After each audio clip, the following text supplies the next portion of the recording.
Praise the Lord. So welcome sa ating morning revival preview. At ang schedule natin ngayon ay week 5, day 3. Sa mga kapatid, magbabasa na ako ng mga Bible verses natin. Matthew 14:23. And after he sent the crowds away, he went up to the mountain privately to pray. And when night fell, he was there alone. So maganda itong verse na ito. Kung saan sinasabi sa atin, una, sabi rito, he sent the crowds away. So ibig sabihin, kakatapos lang niyang magkaroon ng gawain sa malaking pulutong ng tao. So gumawa siya dyan. At syempre, pag gumawa ka, busy ka, at medyo napagod ka rin. Madalas tayo ganyan. Kapag tayo ay may mga pagsasagawa, mga aktibidad sa mga tao, kasi mga believer tayo, maski ako, ganyan. Pag natapos na yan, maganda na yung feeling mo, masaya ka na, satisfied ka na enjoy mo na rin yung gusto mong gawin, at napagod ka na. Kaya, madalas magre-rest na ako kung ako. Diba? Pero ang Panginoon, hindi siya nagpahinga. Pagkatapos niyan, anong ginawa niya? Umakyat siya sa bundok ng pribado. Siya lang mag-isa. Ganun yung life niya. At anong ginawa niya ron? Nanalangin. Pribadong panalangin. Kaya, kakaiba ang Panginoon. Talagang model siya pagdating sa gawain. Lalo na sa panalangin. At hindi siya nagmamadali. Nasa itaas siya ng bundok, gumabi na, at nandun pa rin siya. Bundok yan. Alam naman natin, mahirap. Pag gumagabi na, nasa bundok ka pa, madilim na. Pero ang Panginoon, yung kanyang endurance, tao rin siya eh. Pero yung kanyang endurance, talagang napakalakas. Luke 6:12. And he went up to the mountain to pray. And he spent the whole night in prayer to God. Ayun. Whole night pala yung prayer na yun. Whole night, walang tulugan. Buong gabi. Kaya yan yung sinasabi ko. Kailangan meron tayong mga panalangin na hindi ordinaryo. Hindi pangkaraniwan. Mga panalangin na matitindi. At ito ay pinakita ng Panginoon. Nanalangin siya ng buong gabi sa itaas ng bundok. Privately, siya lang mag-isa. Amen. So magbabasa na ako. After performing the miracle of feeding 5,000, the Lord went up to the mountain privately to pray. So yung work pala dyan, feeding. Feeding of 5,000. So yan yung isang miracle na kung saan pinakain ng Panginoon ang 5,000 tao. Naku, mabusisi yan. 5,000 yung pinakain niya. Tayo, nagpakain lang ng 50. Naku, pagod na tayo. Especially yung mga sisters. Magluluto ka, 50 tao. Sabihin na natin 100 o 200. Hindi na basta-basta yan. Malaking malaking gawain na yan. Pero ang Panginoon, 5,000 yung kanyang pinakain. Pagkatapos niyang gawin yan, umakyat pa siya sa bundok. At pagkatapos natili siya doon ng magdamag na nanalangin. Praise the Lord. Amen. The Lord did not remain in the issue of the miracle with the crowds, but went away from them to be with the Father privately on the mountain in prayer. If we go to a certain place and have a great success, would we leave right away? Would we leave right away? Or would we remain in this big success to enjoy it? So may tanong dito. Halimbawa daw, okay, tayo ay pumunta sa isang lugar, at naggawa tayo ng isang gawain. Spiritual to, hindi ito mga material. Gumawa tayo ng isang gawain. At successful. O alam mo, gospel preaching. Pagkatapos ng magbigay ng message, right away, baptize. Ang dami na baptize. Noong araw, ginagawa natin yan. Di ba? Pagkatapos mag-speak ng speaker, hindi na mag-schedule ng baptism. So, naalala ko, sa mga meeting hall noong araw, ganyan. May isang speaker, tapos sabi sa speaker, tuloy-tuloy, brother, huwag mo nang tatanungin sino yung gusto mabaptize o sino yung ayaw. Pagkatapos ng speaking, sabi nilang gano'n noon, tuloy-tuloy, patayuin na, tapos papuntahin na doon sa isang kwarto, abutan na kagad ng damit. Walang tanong-tanong, punta na sa baptism. Ang dami na babaptize, nakita ko, ang dami. Sometimes it's by 50s, by hundreds. Wow, successful. Kaya sabi niya, kung ganyan ang iyong success sa gawain, aalis ka ba agad? Hindi. Makikipag-bonding ka muna, i-enjoyin mo yung success ng work. Ang sarap tingnan at papanoorin mo, nababaptize yung mga tao. No? Hindi ko naman sinasabing mali yan. Pero kung iti-take mo ang Panginoon bilang pattern, hindi ganun ang kanyang ginawa. Pagkatapos ng feeding, boom! Umalis na. Walang sabi-sabi, umakyat na ng bundok. Nanalangin na magdamag sa Ama. Yan ang Panginoong Hesus. Yan yung pattern. At meron pa sinabi rito na hindi siya nanatili doon sa atmospero ng miracle. Ibig sabihin, hindi niya kinater yung para i-exalt yung sarili niya. No? Kasi napakadakila niya dyan Talagang ang laki ng Panginoon, napaka-great, 5,000 tao ang pinakain niya. At yan ay miracle. Miracle. At alam ko, maraming tao ang gustong-gusto yung mga miracle. Maraming mga tao. Maski ngayon, nagkakagulo ang mga tao pag sinabing, miracle! May miracle dito, pumunta kayo rito. Dali nyo yung mga may sakit. At may miracle.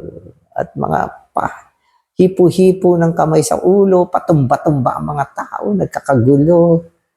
Meron naman mga lugar, hinihimatay ang mga tao, nagkikikisay, mga... Ayoko magsalita tungkol dyan.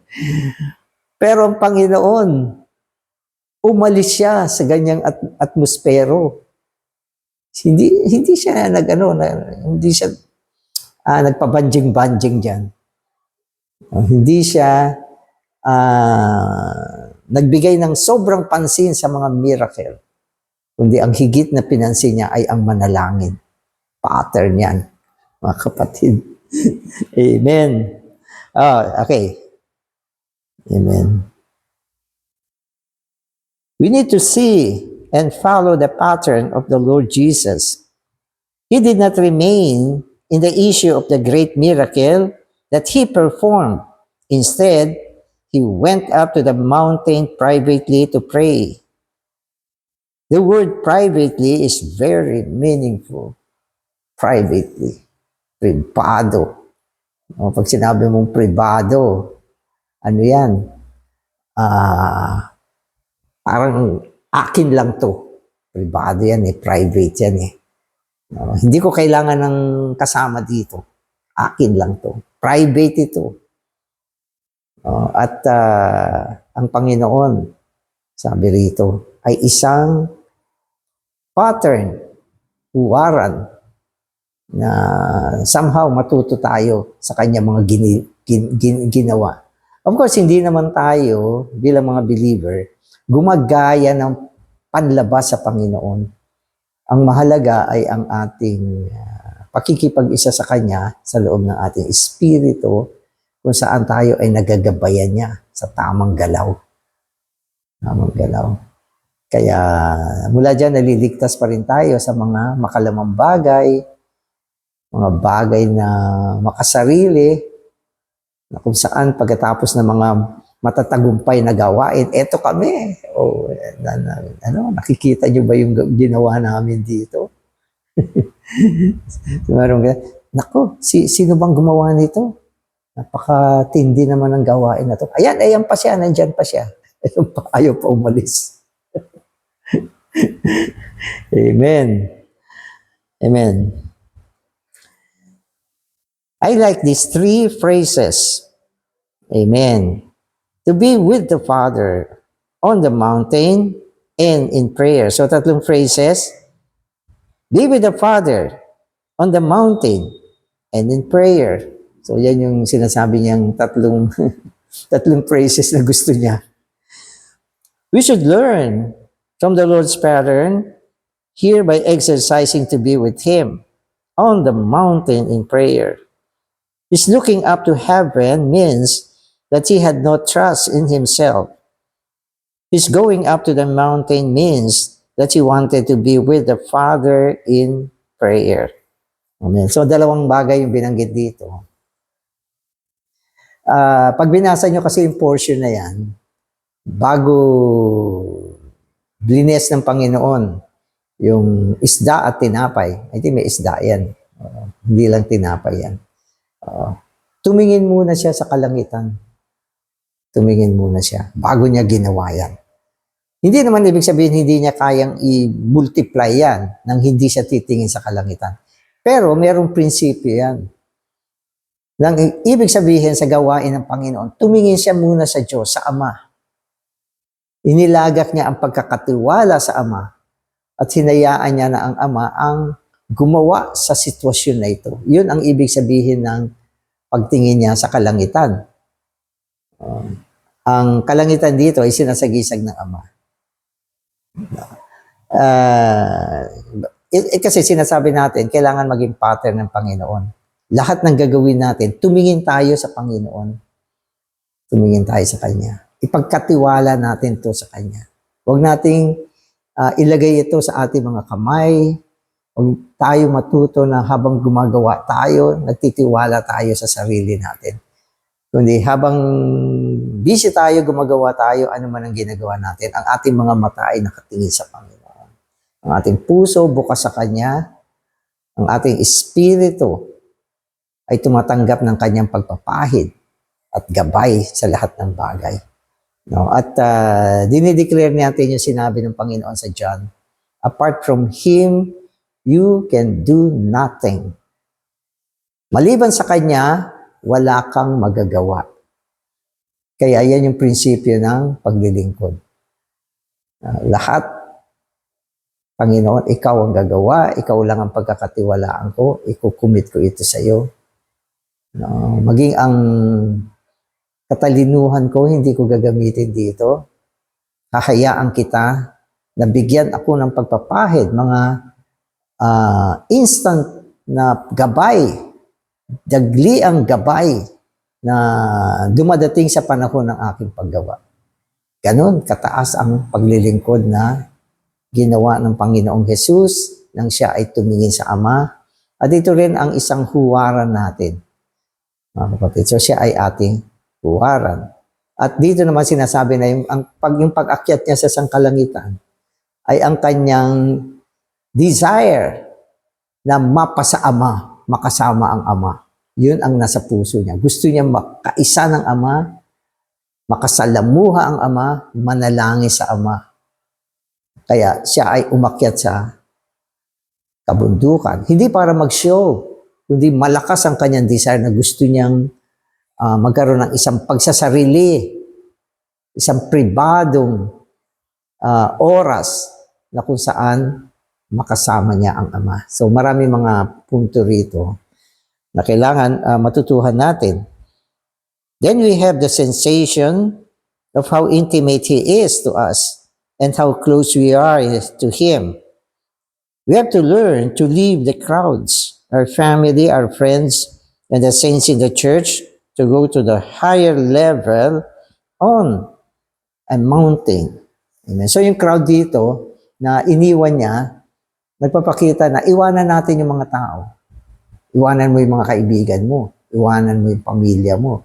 Dapat meron kang mga pagkakataon na kailangan iwanan mo sila. Minsan pati asawa mo, iwanan mo. Oo. At maging yung mga kapatid sa eklesiya, iwanan mo. Para sa isang panahon na kung saan makasama mo ang Ama sa isang matalik na makikipagsalamuha. Yun ang pribado. At yun ang ginawa ng Panginoon at siya ang ating modelo. No? At sinasabi na itong ganitong uri ng pagniniig, pakikipagniig sa Ama ay nasa isang mataas na antas. Mataas itong antas na ito. Hindi ito makalupa. Kundi isang mataas na antas ng pakikipagsalamuha sa Ama. Na iniwan mo lahat. Iniwan mo lahat. So prayer. Naalala ko maging si Pablo Meron siyang sinabi sa Corinthians. Sabi niya, yung paghihiwalay ng mag-asawa, sabi niya, ay para lang sa prayer. Huwag kayo maghiwalay ng mag-asawa, lagi kayo magkasama. Kumbaga, ano man ang mga problema nyo, ano man ang inyong, o kumakain kayo, o ano pa man yan. Huwag maghiwalay. Sabi niya, pero kung magpe-pray, sabi ni Paul, pwede maghiwalay. So, dyan lang yung binanggit yung paghihiwalay. Hindi maghihiwalay na hiwalay talaga. Hindi yun. Ang ibig sabihin, yung pagkakataon na pwedeng magsarili sa oras na yan sa kanyang panalangin. Excuse ka. No? Sabi, dear, saan ka pupunta? Hiwalay muna. Pray ako. Ano sasabihin mo? Amen. Amen. Pwede yan. At pagkatapos nun, sabi niya, magsama na lang. Magsama uli. Maging magkasama uli. At baka matukso, magkasala. Sinabi yan. Amen. Amen. So we need to consider why the Lord Jesus went to the mountain right after this miracle. John 6:27. So ito yung dahilan bakit umakyat siya sa bundok. So maganda ito. Kasi yung Biblia, mga kapatid, merong mga sinabi dito na hindi sinabi sa kabilang verse. Kasi may 3 gospel di ba? Matthew, Mark, Luke, John. So mga mga ebanghelyo ito na ni-record ng iba't ibang tao. No, yung isa ni-record niya ito. Pero hindi niya ni-record 'yun. Yung isa naman ni-record ito, hindi rin niya sinabi 'yun. Pag binuo mo yung mga record na yan, mas meron kang makikita. Ganun ang ibig sabihin nito. Kaya isang pangyayari, minsan may record na 4. Tingnan niyo sa yung mga gospel ganyan. May sinabi rito na hindi sinabi doon. No? At meron doon na hindi sinabi rito, ganun. So merong mga pangyayaring ganyan. Ito sinasabi niya. I-consider daw natin yung bagay na umakyat ang Panginoon doon sa bundok pagkatapos ng miracle. Okay, so ang ginamit niyang verse dito ay yung John 6:27. So, ito yung reason. So, John 6:27 gives us the reason. This verse says that after performing the miracle, the Lord said, "Work not for food which perishes, but for food which abides unto eternal life, which the Son of Man will give you. For him has the Father, even God, sealed." The Lord told the ones whom he fed, not to seek the food that perishes, but to seek the food that abides unto eternal life. So meron dito sinasabi, na kung saan, doon sa pangyayaring yan, nagsalita ang Panginoon. Sabi niya, pagpagalan ninyo ang pagkain na hindi nasisira. Ibig sabihin, pinakain niya sila ng tinapay at isda. Pero yung mga pagkain na yan, nasisira yan. Na ang ibig sabihin, pag yan hindi mo kinain ngayon, lalo na nung dati, wala mga refrigerator, bukas ano na yan? Maaaring sira na yan, luma na yan, at hindi mo na makakain, hindi na masarap kainin. Yan ay mga perishes item. So tayo marami mga pagkain na kinakain, mga material food. Yung mga food na yan ay nasisira, no? Perishable. Ibig sabihin, kumisa may mga sasakyan nakalagay doon. Don't delay. Perishable item.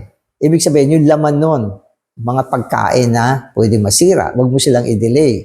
Huwag mo silang abalahin. So, yan yung ibig sabihin. No? Kaya sabi ng Panginoon, magpagal kayo, hindi sa mga pagkain na nasisira. Huwag nyo yan pagpagalan. Yung mga pagkain na nasisira. Huwag masyado yan. Hindi yan ang mahalaga, kundi yung mga pagkain na hindi nasisira.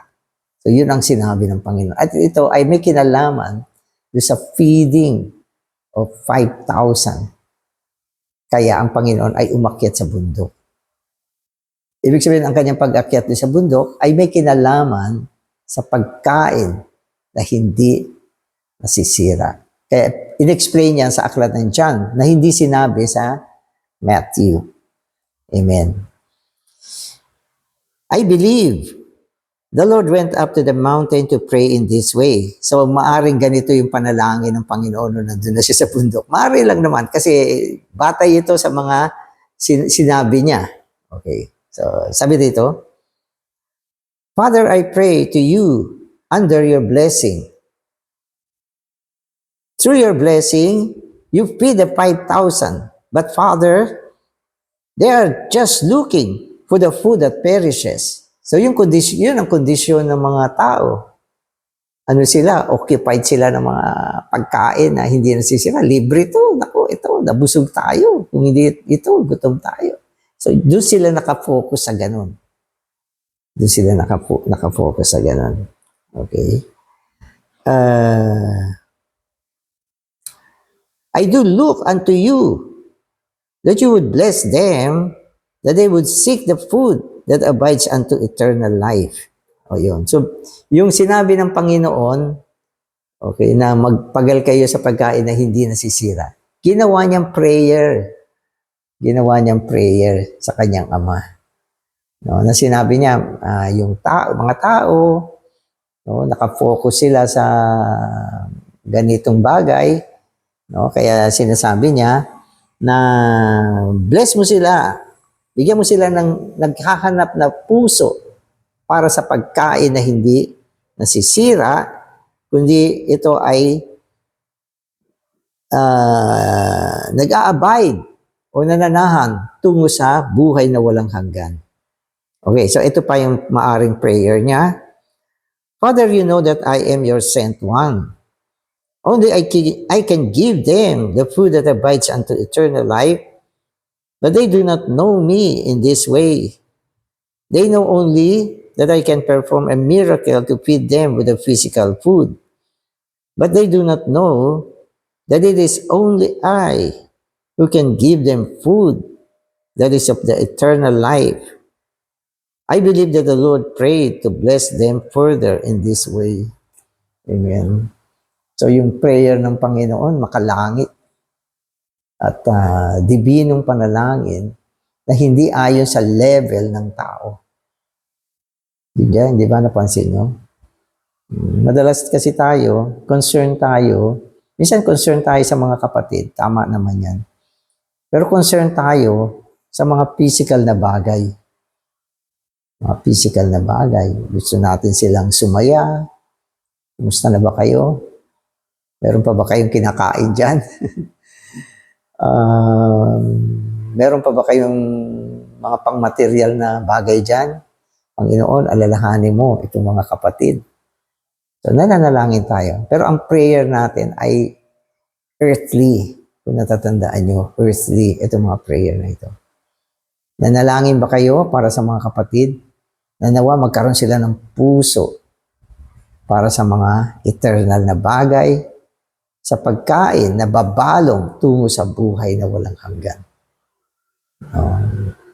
So, ito yung pananaw dito. At amen na amen ako dito. No, na ang Panginoon lang ang merong ganyang pananaw at dinala niya sa panalangin sa Ama. So ito ay ang kanyang mataas na uri ng panalangin na nawa ang mga tao ay maghanap hindi lang ng mga pangmaterial na bagay, kundi ng pagkain na babalong tungo sa buhay na walang hanggan. So ano ba ito? Amen. For this reason, he had another teaching in John 6. In John 6, the Lord revealed that he is the bread out of heaven, the bread of life. Eventually, he said that this bread is just his words. The words which I have spoken to you are spirit and are life. John 3:34 says that he is the one who speaks the words and gives the spirit, not by measure. To know him in this way requires a revelation. So he prayed for them privately on the mountain. So ito yung kompletong interpretation.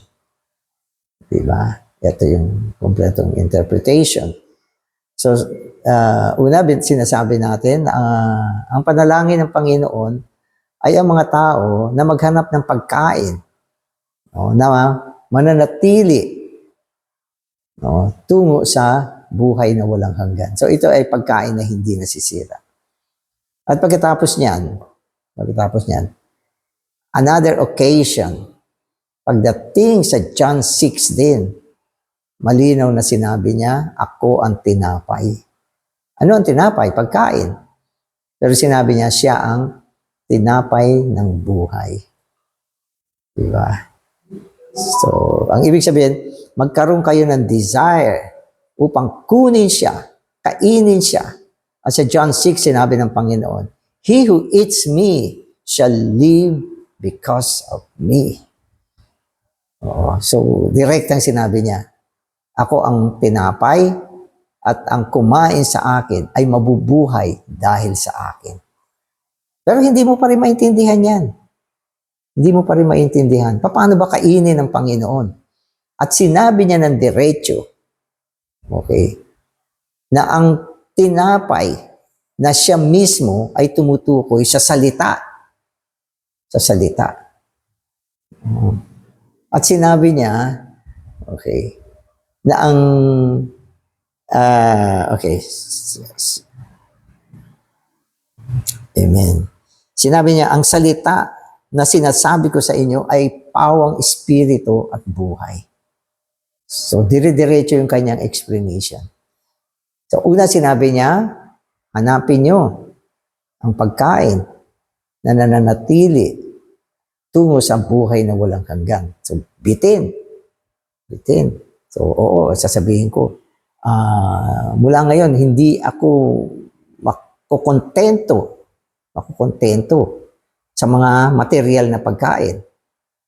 Hahanapin ko ang pagkain na magdadala sa akin sa buhay na walang hanggan. At sinabi ng Panginoon, ako ang tinapay ng buhay. Ibig sabihin, siya mismo ang pagkain. Pero paano mo kakainin ng Panginoon? Sinabi niya uli, ang aking mga salita ay pawang espiritu at buhay. Ibig sabihin, siya na tinapay ay ang salita na dapat kainin natin. At ang salita niya ay espiritu at buhay. Sa labas, salita, binabasa ko ito. Subalit pag dumating sa iyo yan at tinanggap mo, magiging espiritu at buhay sa iyo. Yan ang kailangan natin. Mga kapatid, ito ang mga makalangit na pagtuturo na kung saan dapat maghabol tayo sa salita. Kung paano tayo nabubuhay tayo sa mga material na bagay, higit na kailangan natin ang espiritual na pagkain. Yan ay ang salita. Kaya sa Matthew 4:4, sinabi ng Panginoon diretso, man shall not live by bread alone. Bread alone. Yung bread dyan, yan yung material. Yan yung tinapay na nasisira. But, sabi niya, but by every word that proceed out through the mouth of God. Sa mga kapatid, magkaroon tayo ng puso, okay, para sa salita. Maghabol tayo sa salita. At mula diyan, tatamuhin mo ang Panginoon bilang tinapay ng buhay. Amen. Okay? So to know Him in this way requires a revelation. So He prayed for them privately on the mountain. Ito mga sinasabi ko na binabasa ko rin. Nangangailangan ito ng revelation. Kung wala kang revelation, hindi mo basta maintindihan ito. O maaari maintindihan mo, hindi ka ma-impress. Kaya yung panalangin ng Panginoon sa bundok ay upang tayo ay makatanggap ng revelation, pangitain, no, na siyang magkokontrol ng buhay natin bilang mga believer. At papahalagahan mo ng higit ang salita, no, kesa mga pagkain na nasisira. At ito ang pagpapagalan natin. Sabagat ang salita, kailangan ng pagpapagal. Hindi lalapit sa iyo ang salita. Kailangan maghabol ka, magpagal ka. At ito ang panalangin ng Panginoon. Makalangit, no, nanawa, maisagawa sa atin. Amen. Salamat, Panginoon. Salamat sa revelation na pinakikita mo sa amin na kami mga tao, madalas nauokupahan kami ng mga material na bagay. Bigyan mo kami ng pusong naghahanap at nagpapahalaga sa pagkain na hindi nasisira. At ito ay walang iba kundi ang iyong salita. Magpagal kami, maghabol kami, upang sa pamamagitan ng salita, tamuhin ka namin bilang tinapay ng buhay. Amen. Amen.